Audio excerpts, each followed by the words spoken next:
கர்த்தருடைய பரிசுத்த நாமம் மகிமைப்படுவதாக. இதனால இந்த காலை வேளையிலே கர்த்தர் நம்மை அவர்கள் பலப்படுத்தும்படியே நமக்கு தருகிற வார்த்தை எரேமியா தீர்க்கதரிசன புஸ்தகம் அதனுடைய 33வது அதிகாரம் அதனுடைய 8வது வசனம்.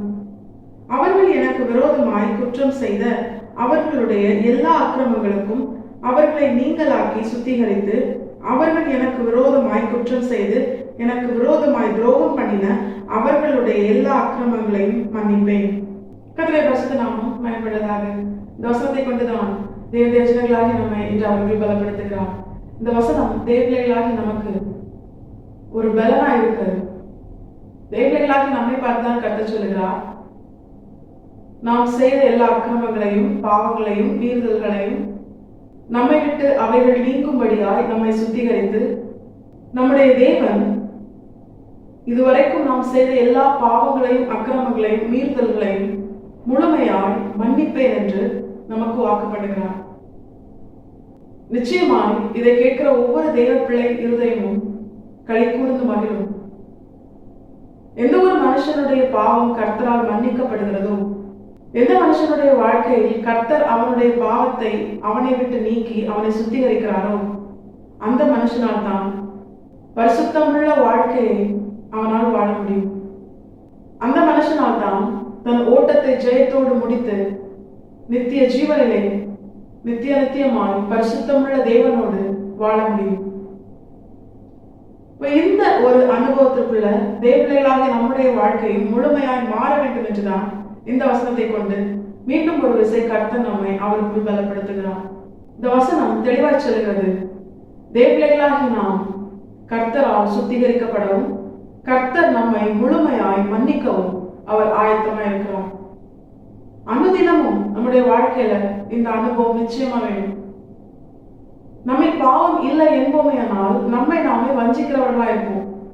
ரட்சிக்கப்பட்டோம், ஞானஸ்நானம் பெற்றோம், பரிசுத்த ஆவியானவரின் பலத்தினால் நிரப்பப்பட்டிருக்கிறோம். ஆனாலும் ஒவ்வொரு நாளும் ஏதோ ஒரு விதத்துல தேவனுக்கு பிரியமில்லாத ஒரு கிரியை நம்மிடத்தில் வெளிப்படுகிறது.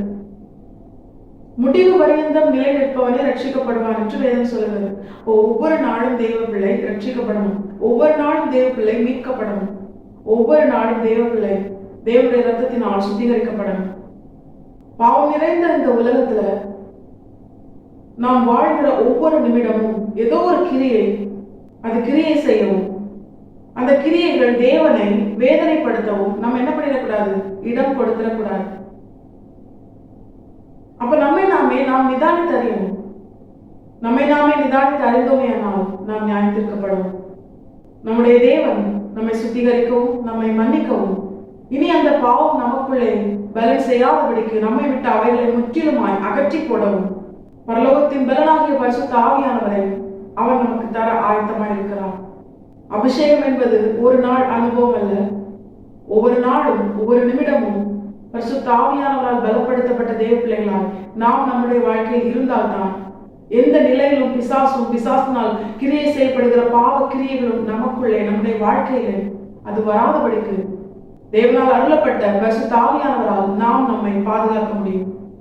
இந்த நாள்ல கர்த்தர் நமக்கு தெளிவாய் காண்பிக்கிறது, இந்த நிமிஷம் வரைக்கும் ஒருவேளை நமக்குள்ள தேவனுக்கு பிரியமில்லாத ஏதாவது கிரியைகள், நினைவுகள், பேச்சுவார்த்தைகள், செயல்பாடுகள் அது இருந்ததேயானால் நம்மை நாமே நிதானித்து அறிந்து நாம் அவைகளை தேவ சமூகத்துல உணர்ந்து, ஆண்டவரே இந்த பாவத்தை என்னை விட்டு அகற்றி என்னை சுத்திகரித்து என்னை மன்னியும் என்ற இருதயத்தோடு நாம் தேவ சமூகத்தில் நம்மை அர்ப்பணிக்க வேண்டும் என்று தேவன் இந்த வசனத்தை கொண்டு நமக்கு தெளிவாய் காண்பிக்கிறார். நிச்சயமாய் நம்முடைய தேவன் நமக்கு தந்த வார்த்தையின்படியே பாவமர நம்மை கழுவி சுத்திகரித்து நம்மை மன்னிக்க அவர் ஆயத்தமாயிருக்கிறார். இவ்வளவு பெரிய மேலான ஒரு ஆசீர்வாதத்தை, பாவ மன்னிப்பின் நிச்சயத்தை நாம் பெற்றுக்கொள்ள வேண்டுமானால் தேவன் நம்மிடத்தில் எதிர்பார்ப்பது என்ன தெரியுமா? இதே எரேமியா தீர்க்கதரிசன புஸ்தகம் 33வது அதிகாரம் அதனுடைய 3வது வசனத்துல கர்த்தர் நமக்கு தெளிவாய் காண்பித்து தருகிறார், என்னை நோக்கி கூப்பிடு என்று.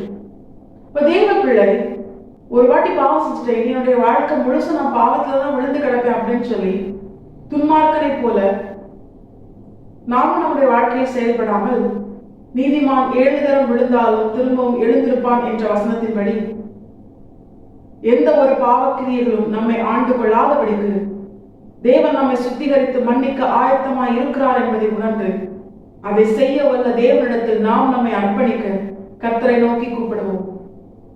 கர்த்தரை நோக்கி அபயமிடுவோம். என் நெருக்கத்திலே நான் கர்த்தரை நோக்கி அபயமிட்டேன் என்று சொன்ன தாவீதை எந்த சூழ்நிலைக்கும், எந்த பாவத்திற்கும், எந்த சத்துருவின் கரத்திற்கும் கர்த்தர் ஒப்பு கொடுக்கவே இல்லை.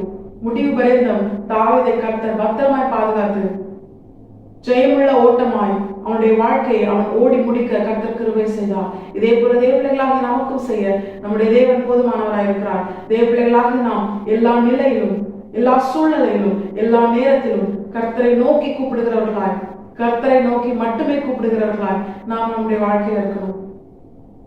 எனக்கு ஒத்தாசை வரும் பருவங்களுக்கு நேராக என் கண்களை எடுக்கிறேன். வானத்தையும் பூமியை உண்டாக்கின கர்த்தரிடத்திலிருந்து எனக்கு ஒத்தாசை வரும்.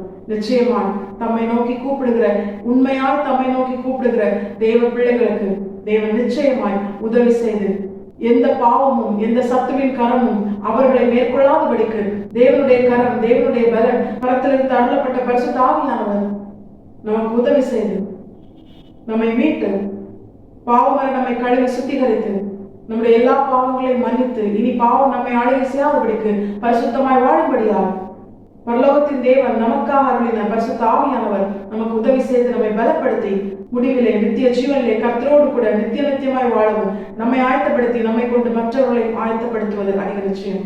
தேவர்களாகி நாம் கர்த்தரை நோக்கி கூப்பிடுகிற சுபாவத்தை உடையவர்களாய் நம்முடைய வாழ்க்கை முழுவதும் வாழ நாம் நம்மை முழுமையாய் கர்த்தரை பார்த்து அர்ப்பணிப்போம். கர்த்தர் தாம் இந்த வசனத்தை கேட்டு நம் அனைவரையும் ஆசீர்வதித்து வழிநடத்துவாராக. கர்த்தரை பரிசுத்த நாம் மட்டுமே மகிமைப்படுவதாக. மாரநாதா, இயேசு வருகிறார். ஆயத்தமாகவும் கரை ஆயத்தப்படுத்துவோம். ஆமென். பலன் ஒன்றுமில்லை என்று நான் அறிவேன், அவர் பலனின்றும் குறைய